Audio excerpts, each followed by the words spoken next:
Welcome to Hacked in the Dark, a podcast featuring Forged in the Dark games and their designers. I'm Justin, and I'll be your host for today's episode, The Fan to Creator Pipeline with the Wildsea. Today, we sit down with our guest, Felix, to talk about the Wildsea. Welcome, Felix. Hi there. Felix, can you tell us a little bit about yourself as a designer and as a person? Yes, I can try. I have been designing games kind of from the comfort of my own home since I was in university, where I started playing Call of Cthulhu and Dungeons & Dragons 3.5, I think it was, and wasn't entirely happy with some of the mechanics. So a little bit of homebrew was my kind of entry into the design sphere. I played a lot of games for years after that, dropped it when I started teaching abroad, and then feeling like I'd kind of neglected one of my first loves as a hobby, I ended up designing without other people to be around and playtest, and that led me into learning a lot more about published games, and that's kind of what the Wildsea came out of. Have you actually published any of your games, or have you mostly just done homebrew? No, homebrew stuff and the occasional micro game that I've played with friends. The Wildsea will be my first big project. Any homebrew projects you're particularly proud of? Oh, yes, there was one which we actually had a surprising amount of fun playing, which was called Congratulations, You Have Made It 0 Days Without a Horrible Accident, which was a game about workplace safety. That's excellent. Why is that not on itch right now? Because it still needs a bit of polishing. It's only been play tested with, family and friends. And also I want it to have that kind of wonderful 80s workplace safety video feeling. And I don't have the design chops to make that work yet. Gotcha. But it looks like with the help of some other folks, which we can maybe go into now, talking about, you're going to be releasing the Wildsea, and it looks quite beautiful so far from what I've seen of the art. Oh, thank you. Do you want to talk about what the Wildsea is and how that's become a reality? The Wildsea is a game of exploration, I suppose, is the main focus of things, that takes place on a titanic treetop sea, a forest that ate the entire world over the course of a few days. It's a weird fantasy game, like at its core, inspired by things like China Miéville's Bazlag series, video games like Sunless Sea, and tabletop games like, Blades. It is a game that focuses very much on the concept of seeing new things and in-character world building. Because I really enjoy games like Dialect, where world building is a huge part of the experience. But I also enjoy the kind of dramatic, adventure-y combat side as well. I wanted to kind of marry those two things together. Excellent. Wow, Dialect is a great inspiration. I really love that game quite a lot. Yeah, I've had some great fun with Dialect. I'm interested in, Wildsea has some Forged in the Dark DNA, but it is kind of its own thing as well. Would you talk about what it is people do in Wildsea as players? A lot of it depends on how you make your characters. There are people who go the very kind of combative route. They're corsairs, they're slingers, they rove across the waves, taking jobs from bounty boards, hunting giant squirrels and other weird creatures. But we've also had a lot of games where people take a distinctly non-combative cultural exploration approach, based more on trading, salvaging, cooking. People love cooking in the Wildsea, which I'm really happy with. So we've had entire games where we've had the focus of the game has been, we're going to find some ingredients and we're going to make some stew and we're going to sell it. And I'm entirely happy with that. I was literally just mentioning on Twitter that one of the games I would love to design someday is the official Delicious in Dungeon or Dungeon Meshy game. I don't know if you're familiar, but it's basically a dungeon crawler all about cooking, actually. I would play the hell out of that. So that delights me. Yeah. Excellent. That sounds to me like it has a world building focus. Yeah, definitely. Is it kind of an exploratory game in a sense? Like, what mechanics do you have there to allow people to explore the world of Wildsea? The game itself is split into kind of three large mechanical sections. One of them being normal scenes for, your standard role play. One of them being montages to condense all that boring stuff into the shortest time possible. Boring but essential, I suppose. But the thing that I most enjoy, and which most of the players I think most enjoy, is journeys, which are moving across a theatre of the mind-esque map of the rustling waves. And journeys run on a combination of good old-fashioned roll and see what you encounter random tables, but also discoveries where players can take the resources and charts and whispers that they've accrued and do some in-character world building about what might be near them as they're on watch.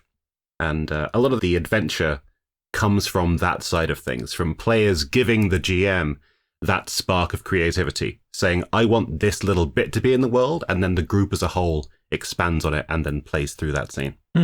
Does that gameplay stem from any of your own role-playing experience? Can you pinpoint a particular gaming inspiration for that, whether it be an official game or just a story you've told using another game? Part of it is the dialect influence, because I love how fluid the world building is in a game like Dialect. But a lot of it comes from an old 13th Age, I suppose it's old now, an old 13th Age long Let's Play that I listened to by 6 Feet Under, I think it was. And the way they ran 13th Age was so focused on bringing character backgrounds and thoughts and feelings into the actual narrative. I just fell in love with it, and I tried to incorporate it as much mechanically as I could into the Wildsea. Beautiful. We'll talk a little bit more about actual plays and their influence on fan design soon. But for now, I'd like to point out and ask you about your characters in Wildsea, because I've been perusing the art and as much as I can find out about the game before the Kickstarter is open to the public. But the art for your characters in this game is, I don't know if this is a fun term to use for your game in particular, but it's pretty wild. Yeah. You have cactus people, just as an example, just as one example. What is the influence for this kind of out there take on fantasy? So I read a lot of games, or recently anyway, I read a lot of games, and I see a lot of the same concepts done again and again. And that doesn't mean you can't do them well. And I think some people can take old concepts and do them great justice, either by delving deeper into what they could have been or by taking them in different directions. But I wasn't that confident with me having an interesting new take on established fantasy lore. At the same time, I have a real love for weird fantasy, both novels and games and tabletop games. So I thought if I could just focus on some things that might not have been seen before, or if they had been seen, were seen far less, I could have some more kind of creative freedom with it. Excellent. Yeah, I know there are a number of games experimenting with this kind of sometimes gonzo, sometimes just weird fantasy in the Forged in the Dark space as well. A lot of people I see clamoring for and I'm not just saying this because of your accent, a Fallen London Blades in the Dark game. I think that someone could really get a big following, maybe even just a hack of Blades that is a setting hack in that setting. Your setting in particular, and what I've seen from it in the art, which you've had some amazing art, and we'll talk about that shortly. The chainsaw ships. What was the inspiration for that form of travel in your world? So it's actually kind of a funny story, but also kind of sad at the same time, not to bring the mood down or anything. Mm-hmm. Yeah, no, that's okay. I lived and taught in Japan for about 5 years, and I was in a small seaside town, beautiful place, and you had these excellent forested mountains on one side of the school, and a kind of a short trip down to the bay, and then the open sea on the other side. So I spent a lot of my time when I wasn't teaching sitting in an office where, looking out of one window, I could see this impeccable mountainside covered in trees and the other fishing boats in the harbour. It was a beautiful place, and I think over the years, those two concepts kind of meshed together in my head. But then they started cutting down every tree on the mountainside to shore it up in case of earthquakes. And I started thinking about, A, what a pity that was to see this place that I'd admired for years being literally torn down. And B, wouldn't it be fun if nature could just win that fight? If the chainsaws could run, because there is something inherently fun about using a chainsaw sometimes, but whatever you did would just be erased hours later. So that's why I feel reasonably confident putting chainsaw ships in as one of the primary modes of transport. Not going the Fern Gully route. It's not like you're destroying the sea to travel through it. You're damaging it, but then it grows so fast it's back again in a few hours. Right. The Wildsea is quite literally wild and magically so as well. Yeah, it is. It is a world where nature is in perfect ascendancy. Like, you cannot conquer the sea. You can affect it for short times, but it will always win. There was a hint I got of the description of your setting, the idea that this is maybe in some ways, at least for the people, living here. Kind of a post-apocalyptic setting. Is that accurate? Yeah, I've heard the term soft apocalypse bandied around recently. Mm-hmm. And I think the Wildsea does kind of fit into that niche, I guess. In that there was a disaster. The Verdant Sea, the event that heralded the beginning of the sea, did destroy the majority of civilization. It killed the majority of people. And all that was left was those huddling in the tallest towers and on mountaintops, which are now islands, basically. Mm-hmm. So the old world has very much been destroyed and now exists in the darkness around the roots, all broken cities and drunk seas. But at the same time, the actual quality of life now, several hundred years after the Wildsea's arrival, is pretty good for most people. There's abundant food, water. Well, fresh water can be a problem, but water itself isn't. And there are dangerous, terrifying creatures, but there are also people who are willing to go out and protect others. It's certainly not a utopia, but it's not the standard post-apocalypse. You have a lot of art that kind of somehow manages to accurately portray this wild setting of yours. Yeah. Was it a priority for you to get art early on for your game, and how did you go about doing that? Yeah, I got my first piece of art about 3 or possibly 4 years ago, before I had any intention of ever making it a proper project. As soon as I had the world in mind, I wanted to get a few bits of concept art. And I was lucky enough to find some fantastic artists. Killian was my first great concept artist for the early days of the Wildsea. But also Pierre Demey, Amushon Sirit, they're all fantastic guys. And they have done some fantastic work on bringing the world to life in a way that helps me as a writer, as well as helps the players understand. Excellent. Would you recommend other designers take that route? That is a way harder question. The way I've gone about doing the Wildsea is non-traditional, I guess, in some ways. Mm-hmm. As someone who liked reading new games, I realized that it was hard to hold my attention, even for the best rule set and the best setting, if it was just a kind of a plain text Google document with some tables in it. Right. And that's not a slight on other designers in any way, shape, or form. I was just lucky enough to be in a reasonably stable job and have some disposable income. And it's not always that easy to get the time or to get the money to get art early on.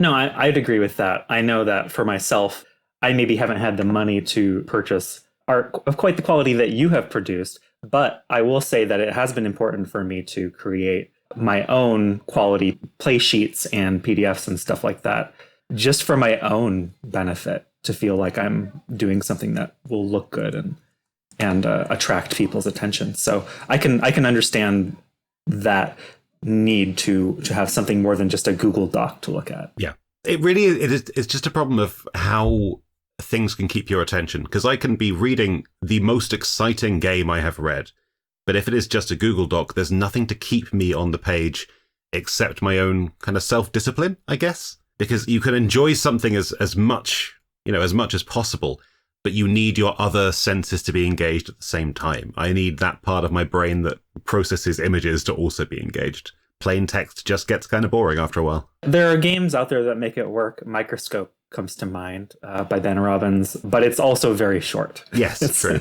It's a very short and directed game. Actually, oddly enough, Blades is one of the few that I thought made it work really well, because Blades has minimal art and a large amount of text, but once I finally got my hands on the book, I devoured that book and I really enjoyed it.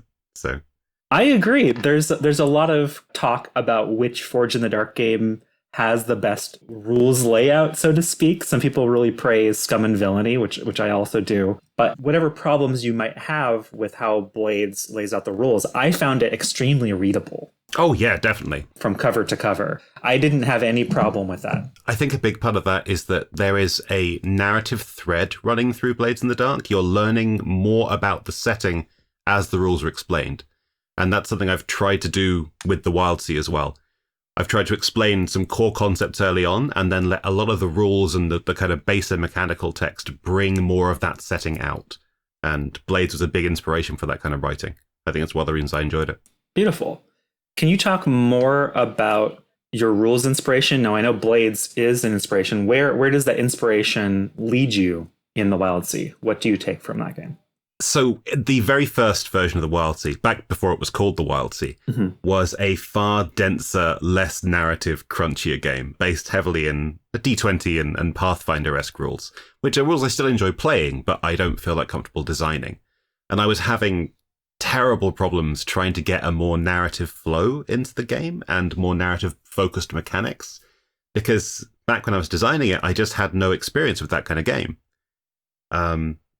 It was then that I found podcasts and shows and the original Blades playthrough on YouTube. And it really opened my eyes to the fact that these mechanics that I'd been trying to invent and force into this structure had A, been done before, and B, been done far better than I could possibly have done it myself. So it was kind of one of those sad but also happy moments of like, oh, I don't need to struggle as much with this. This has been done. I can draw from these other sources.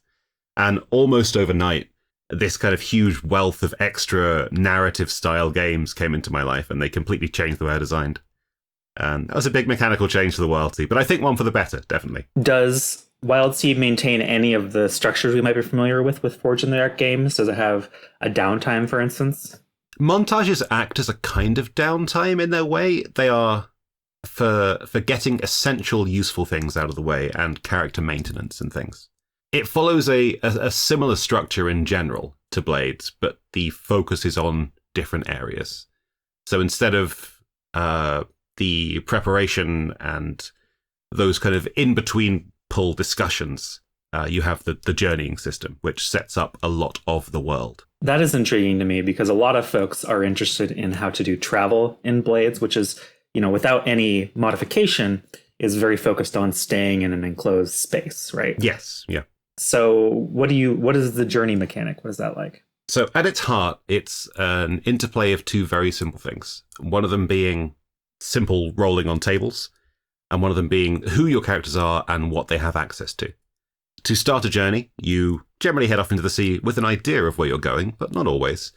And your progress and a few other things, like the potential danger in the area, they're marked with tracks, which are essentially, they're clocks, but they're straight. And once those tracks are filled, you have reached your destination. It's very, very simple at its core.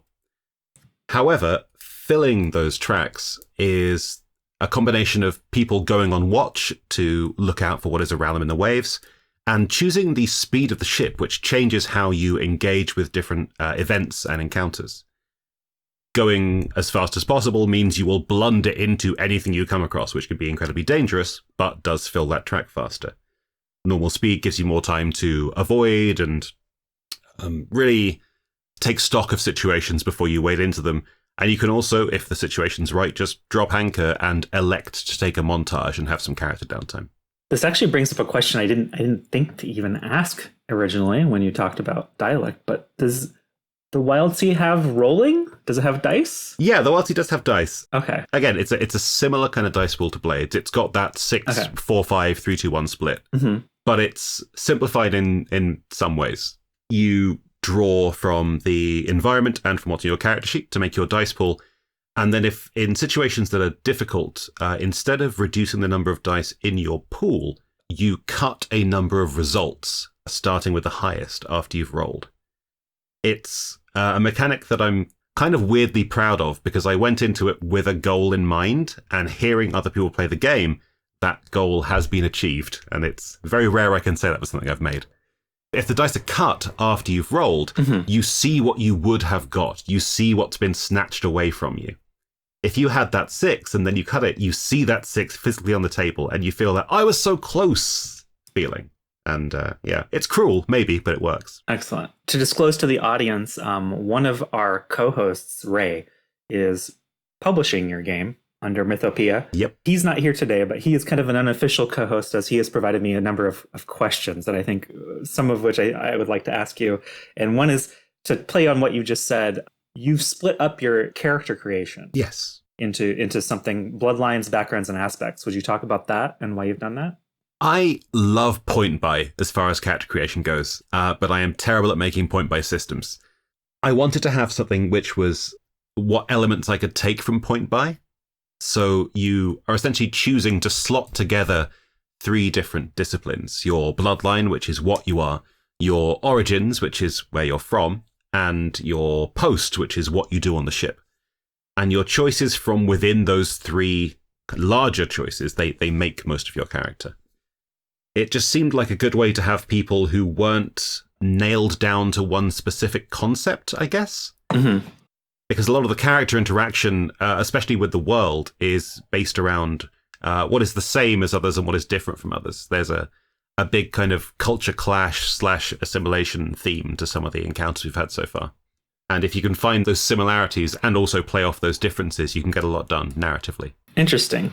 I'm really enjoying the different ways in which creators have kind of split up the character creation. We recently had an interview with Eric of Brinkwood, a very successful Kickstarter. And we also talked to Jason of SIG City of Blades. And both of them have a route to character creation that kind of splits up aspects of your character into narrative decisions that also allows people to kind of construct a character very quickly. In the Wildsea, is that a focus at all? If we pick from these various options, can we end up with a character that maybe has some random elements to it? Or is it more thoughtful than that? I suppose part of it depends on how you want to play it. Mm-hmm. I have had people who just slam their finger down the page and take whatever they come across. And that's, an entirely valid way to make a character. But I tend to think of it similar to the old Burning Wheel life path style system. Right. Where you set out that bloodline, like that is what you are, and that's the very first thing. And I think of that as childhood. And then you've got your origin. How did you grow up? How did your environment affect you? What did you learn from it? And then finally your post, when you actually finally got out on the waves. What have you learned from that? So it's much simpler, of course, but it's taking you through early life and out into the wild. Felix, you mentioned getting into Blades through an actual play. I believe you're referring to the Bloodletters campaign. Yes. Does that ring a bell? Yeah. Yeah. I feel a lot of folks actually maybe got their first taste of Blades with that campaign. As I believe it was being done through the play test of Blades. So for folks who were just in on the Kickstarter before the game was released, that was a big source of info for like how the game might be played. And I remember watching that and seeing that there was design happening in front of our eyes. They would change the rules every few episodes or so. Yeah, that's one of the things I loved about it, actually. Yeah. That was really cool. What did you really love most about that campaign? And do you have any other actual plays that you follow or would recommend for folks? You've just hit on the thing I enjoyed the most. Like, the story was great, but seeing the game itself develop, partly in response to, obviously, playtesting in general, but also in response to how the game is being played live, seeing those rules and mechanics behind it being changed, that was a real insight, the design process that I'd never had for any other game. And it was really valuable, I think.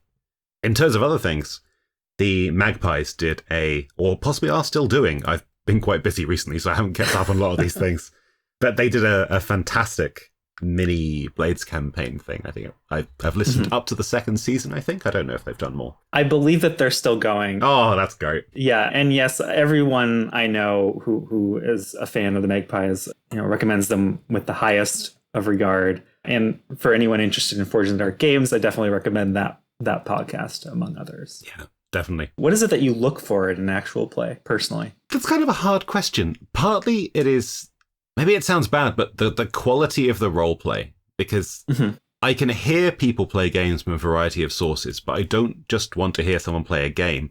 I want to hear people really getting into a game, really experiencing it, really kind of going with the flow of the narrative. It's as much about hearing the mechanics being played out and seeing people's characters as it is the actual thrust of the story. In fact, the thrust of the story is probably more important for me. I mean, I think a lot of people would agree with you. We know that the most popular actual play out there is Critical Role, and that is primarily what they are known for, is quality of both role play and the theatrics of actual play.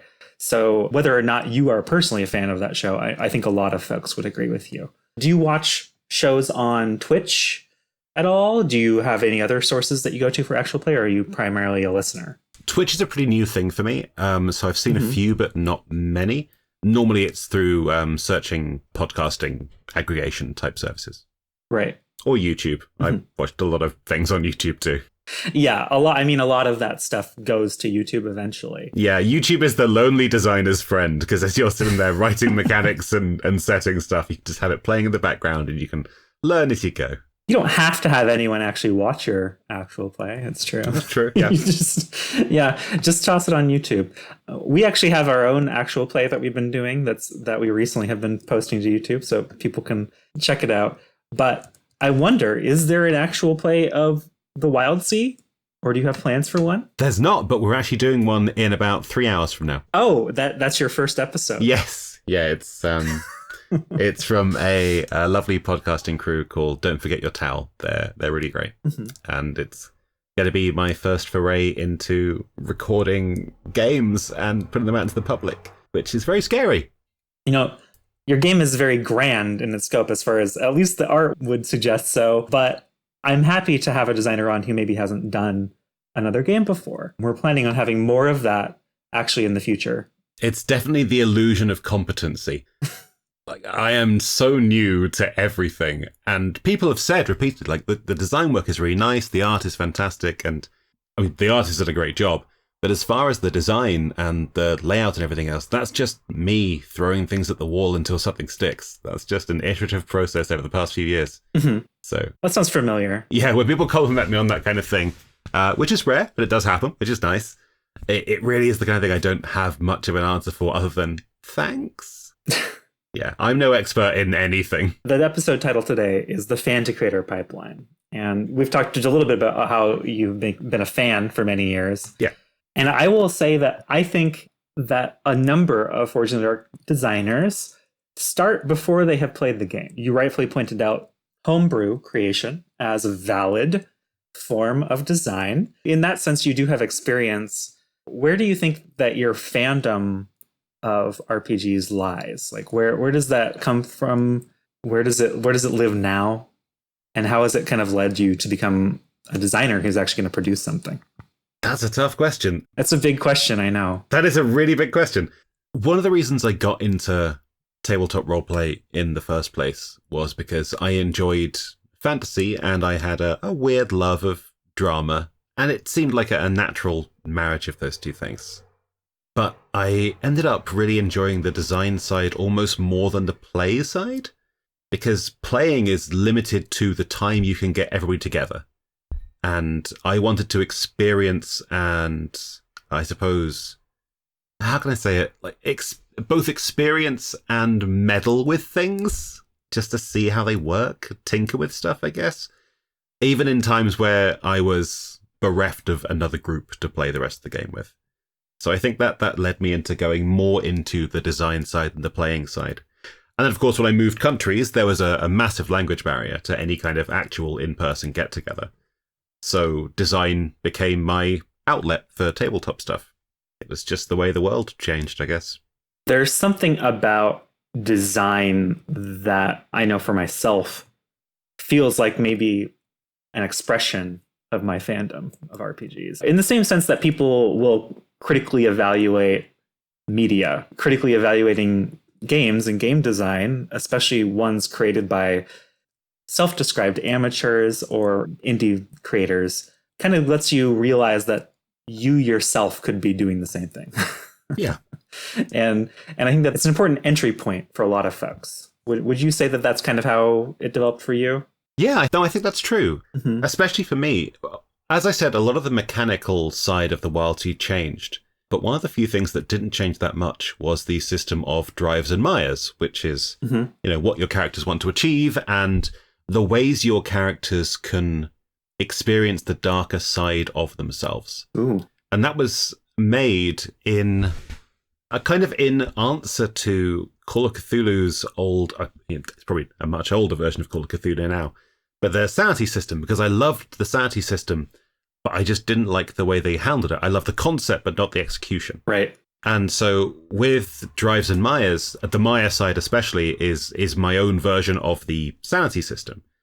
And it's based on predetermined effects at character creation. The longer you're away from civilization, the more that kind of savage, wild side of your character comes out, and that can manifest in different ways.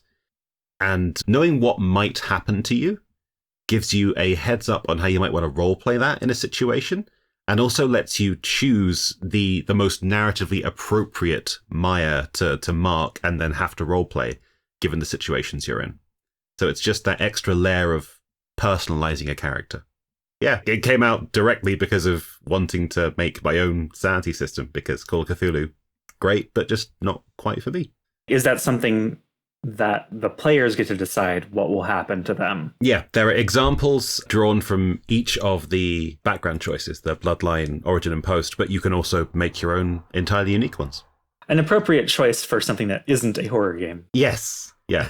Although we have definitely had sessions which are more on the kind of horror slant. It's a game of very variable tone. In some ways, you could say that, the Blade's stress and trauma mechanic is kind of derivative. It's a similar idea. It's kind of derived from the Call of Cthulhu classic stress system, or sanity in that case. Yeah. But it sounds like you've taken it one degree further and kind of given players more control over what happens to them whenever they suffer their last bit of stress, so to speak. Yeah, I'd like to think I have, or at least that's what I aimed for.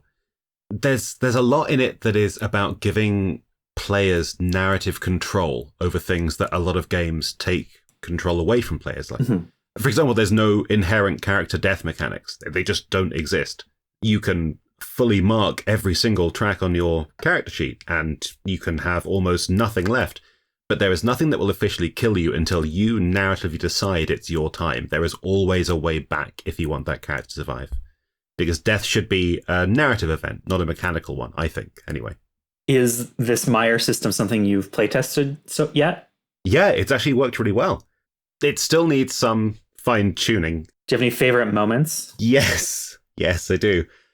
There was a particular moment where a group was trying to escape from something that was tracking them, and they ran into essentially the creature's lair, and that caused one of them to mark Maya. And it turned out that one of his Mayas was to leave a trail of spores wherever he went.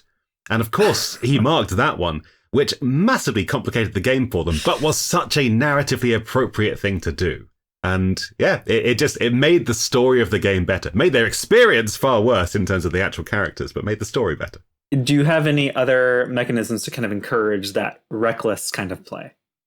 Blades has like devil's bargains and that kind of a thing. What do you have? A lot of the way we try and encourage reckless play is obviously that lack of mechanical death is one of them, which means you can take risks and not be afraid of just losing your character entirely. But another is that because of the way the actual setting works, there are times for you to rest when you need it. Winter on the Wildsea is a place where people just don't go out and sail. You can go out and you can put your characters through the meat grinder if you need to, and then just weather the storm over winter, heal up as much as you need to. There's no leaves, the branches are brittle, you're not taking ships out. You can get back to almost peak physical condition if you need to, in a kind of narrative way. So taking risks is incentivized because the downside is as much narrative as it is mechanical. Oh, interesting. I like that idea of using safety as the impetus for reckless action, for heroic action, perhaps. Yeah, healing is not particularly fast, but you can take time out to heal whenever you really feel you need to. It might change the state of the world, especially if there's something time-sensitive happening, but right. You can reliably make things better for yourself in short bursts if you need to. You mentioned that in a few hours, as of this recording, your first actual play will be recorded. Yes. Is there anything you are particularly interested in seeing come from that game? Or do you have any particular worries? The Wildsea is, I often try and describe it as either low prep or no prep. I have no idea what's going to happen in this game. I haven't planned anything. I have some vague ideas of what might turn up based on the characters they've made. But a lot of it is determined by their choices in character and the way the dice go when they're on their journeys. So I am worried that things might go horribly wrong, because although I have been running the Wildsea a lot over the past year, I am not the most experienced GM for the Wildsea. That's actually one of our playtesters who is running games, 3 or 4 times a week for the Discord, which is fantastic to listen to, but also makes me really worry about my own GMing style because I've heard him do so many good things, and I just sit there like, I wonder if I can bring that same energy to my own game. I mean, that worry aside, I think the benefit of having someone who's really excited about running your game during playtest is amazing. Yeah. A lot of people could really benefit from that. Really, I wish I need to foster that in my own game, to be honest. Yeah, Rick, our head of playtesting, has been an absolute treasure. Like, we would not be as far away, along the path towards this Kickstarter stuff if it weren't for him kind of bolstering and supporting and just taking the time out to make sure that people who enjoy the Wildsea can actually play it when I'm doing the more businessy side or the creative side of things. He has been fantastic. We have seen some efforts on the Blades Discord of trying to foster that community. And indeed, these actual plays that we're running are part of that. How have you fostered a community around your game? A lot of it is thanks to Reddit, but not r/RPG. We've had some people come over from there recently, and that's been great. But a lot of the things I have to thank the artists for, because the Wildsea is most popular in Reddit's world building subreddit. People really like the art, and I'd like to think they like the actual world and the words behind it too. But it's definitely the art that brings in most people. The first 50 or 60 people on the Discord, almost all of them came straight from r/world building. Fascinating. Yeah, they saw the character art and the environment art, and they just thought, yeah, I'm a role player. This sounds good. I'll hop in. That is kind of fascinating. I know that's a very popular Reddit forum. Rightfully so. There's lots of cool ideas on there. Yeah. I know that as much as I enjoyed it for some time before I started creating, I found it really difficult to peruse as a designer because it was a lot of ideas, many of which weren't actually put into a game. Yes, that like a published game. That's very true. I found that kind of frustrating to read a lot of times. It's like, you need to publish this. Yeah, there are quite a few projects on world building that I've read and thought I would play this game, and then checked and thought, but I can't because it doesn't exist. It's just a world someone's made. And it would suit a game so well, but it's not there. Right, exactly. So I commend you for being able to leverage that and actually producing something. Yeah, well, I commend the artists because that's all them. I see. Well, since then, it's moved to a Discord. How do you find being the head of like a Discord community? How do you foster that particular community, and how do you make it succeed? That is probably the biggest change in my life recently. The publishing deal has been fantastic, and seeing more people come in is also great. Since I left Japan a couple of years ago, I spent a decent chunk of time unemployed, and then a decent chunk of time working in a language school and having most of my social energy taken up by the kids there. And then the world changed in obvious ways, and Discord became my primary means of reaching out to other people, friends and new Wildsea fans. So it's in one sense, it's a relief to have an easy way to contact people and to have everyone naturally centralizing, which is good. But in another way, it's meant that because most of the people that like the Wildsea are in EST or PST, and I'm stuck here in GMT, I've had to change my sleep patterns and the ways I engage with life in general. Because I need to be up and awake and ready to answer questions or suggest things or do whatever needs to be done in a very different time zone to the one I'm used to. It's stressful, but the good things that have come of it are worth the stress, definitely. Excellent. And coming from that, how have you found working with a publisher, Mythopia in this case, and what are they adding to your project? It's been great. We try and go for as much transparency as possible because of the life I lead job-wise, or led, again, up until recently job-wise. The concept of having any kind of space where I could have things delivered or being able to get in touch with printers or binders, all that stuff was completely beyond me. Yeah. And the publisher has that stuff locked down. So I can focus on the more community and design aspects and leave a lot of the business stuff to the publisher, which suits me perfectly because I am absolutely clueless. I commend you for reaching out on that. A lot of folks, don't have the, how shall I say, they don't have the bravery to kind of reach out and ask for help in that regard when you could be publishing your thing once again. Yeah. you could be publishing it, and you probably should if you can. Well, Ray and I met in a very, I think we like to say it's fate, whether we actually believe it is fate or not. We like to say that way. Aw. He was a playtester before I knew who he was at all. Oh. I was running open playtests for the first time, and he turned up. He played a fantastic game with a playtester. It was just the two of them and me. They hunted out some ants. They brined them. They argued with a street seller.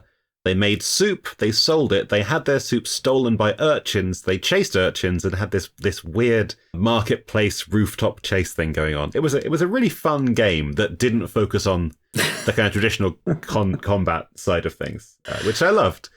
And then beautiful. I thanked them, including Ray, and we went our separate ways. And it was about a month later, maybe, that I was reading another Discord that I'm part of, and Ray is also part of, and I realized that he wasn't just Ray, that guy that playtested the Wildsea for me. He was Ray from Mythopia, who published Glow, which was a comic that was one of the direct inspirations for the sea itself. It's a comic that got me into conscripting, which is one of the things I love to do. And so I kind of had a little fanboy moment and got back in touch and said, your comic really helped inspire me. Thank you so much. And, and then we just got talking from there, and he brought up the possibility of publishing, and it all happened from there. That's beautiful. Yeah. Is Mythopia doing any of the art for your game, or is that handled by outside artists? No, I handle the art stuff myself, which is also a learning curve, because I've had artists I've worked with for years on the project, but then recently we picked up another one, possibly two, to do some logo designs and some more creature art. Yeah, the art side is one of the things I like the most, actually, in design, because having art there can inform not only the setting design, but the mechanical design too. Beautiful.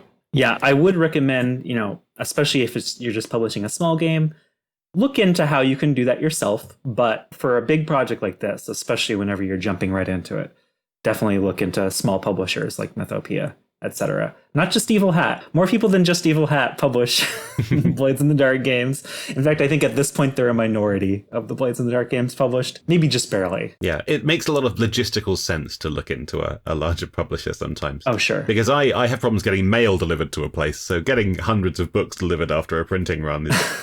It's a much bigger thing than I could handle, really. Yes. Yeah, just listen to more TTRPG podcasts to learn about the trials and tribulations of Kickstarter. Yes. And running one yourself. Maybe we'll cover that on our own show at some point. But for now, we're happy to have you on to attest to it.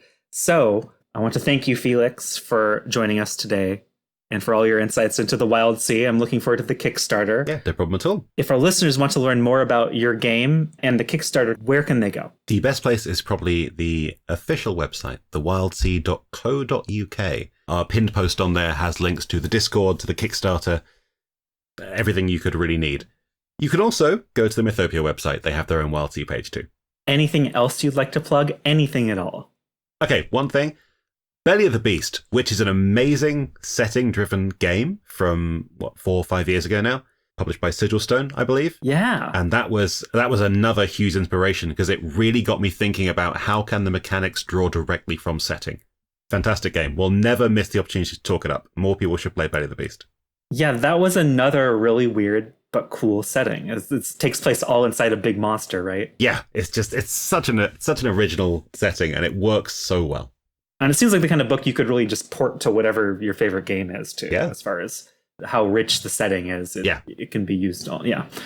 Excellent. Yeah, that's a great plug. Thanks. I hope the designer of Belly the Beast sees a few sales as a result of that plug.